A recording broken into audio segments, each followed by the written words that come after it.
नारायणपुर के किनारे पर एक पुरानी हवेली थी जो भूली हुई भव्यता का प्रतीक थी। गांव वाले अजीब आवाजों और भयानक रोशनी की बातें करते थे। कहानी थी कि हवेली हॉन्टेड थी, एक दिल टूटे हुए प्रेमी का श्राप था। कोई भी पास जाने की हिम्मत नहीं करता था। सालों तक हवेली अछूती रही, खिड़कियां बंद, दरवाजे हवा में चरमराते हुए। पेंट छिल गया जिससे संरचना की नंगी हड्डियां दिखाई देने लगी। एक कंकाल की तरह यह तत्वों के खिलाफ खड़ा था, एक लंबे समय से चली आ रही त्रासदी की याद दिलाता था। एक दिन दो दोस्त विक्रम और दीपक नारायणपुर पहुंचे। वे कहानियों से आकर्षित थे, प्रेतवाधित हवेली के रहस्य से इंट्रिग्ड थे। लेखक विक्रम को रोमांच का शौक था, फोटोग्राफर दीपक परफेक्ट शॉट की तलाश में था। दोस्तों ने ग्रामीणों की चेतावनियों को नजरअंदाज कर दिया, किंवदंतियों के पीछे की सच्चाई को उजागर करने के लिए दृढ़ संकल्पित थे। जैसे ही वे हवेली के पास पहुंचे, बगीचे से एक ठंडी हवा चली। हवा डर से भारी हो गई। उन्हें एक प्रेजेंस का एहसास हुआ जो उन्हें देख रहा था।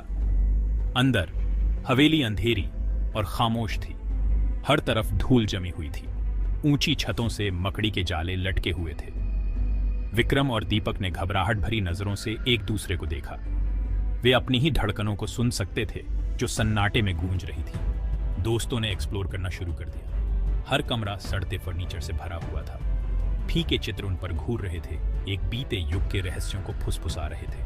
उन्हें एक लाइब्रेरी मिली जिसकी अलमारियों पर धूल भरी किताबें थीं, और एक नर्सरी जिसमें एक रॉकिंग चेयर थी जो धीरे धीरे आगे पीछे होती रहती थी।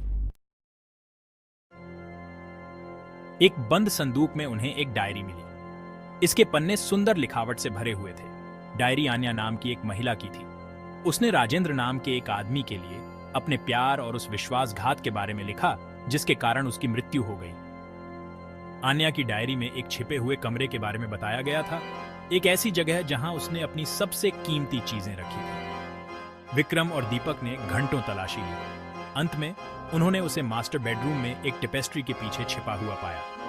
कमरा छोटा और धूल भरा था। बीच में एक खजाने की संदूक पड़ा था। विक्रम और दीपक ने उत्साहित नजरों से एक दूसरे को देखा। यह रहस्य का उत्तर हो सकता है, आन्या की कहानी को समझने की कुंजी हो सकती है। नरेटर। उन्होंने संदूक खोला। अंदर उन्हें पत्र, गहने और एक धूमिल चांदी का सिक्का मिला। सिक्का छूने में ठंडा था, मानो किसी अजीब ऊर्जा से भरा हुआ हो। तुरंत ही वह छवियों से भर गया। उसने आन्या को देखा, दिल टूटा हुआ और विश्वासघात हुआ। उसने राजेंद्र को लालच में डूबा हुआ देखा, और उसने हवेली को देखा जो कभी प्यार और हंसी से भरी थी, अब अंधेरे और निराशा में डूबी हुई थी। सिक्का एक कंडूट था, अतीत की कड़ी थी।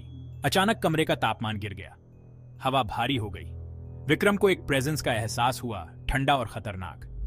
यह आन्या थी। उसकी आत्मा सिक्के से बंधी हुई थी और वह गुस्से में थी। चित्र गायब हो गए। कमरा फिर से शांत था। केवल धूल के कण फीकी रोशनी में नाच रहे थे।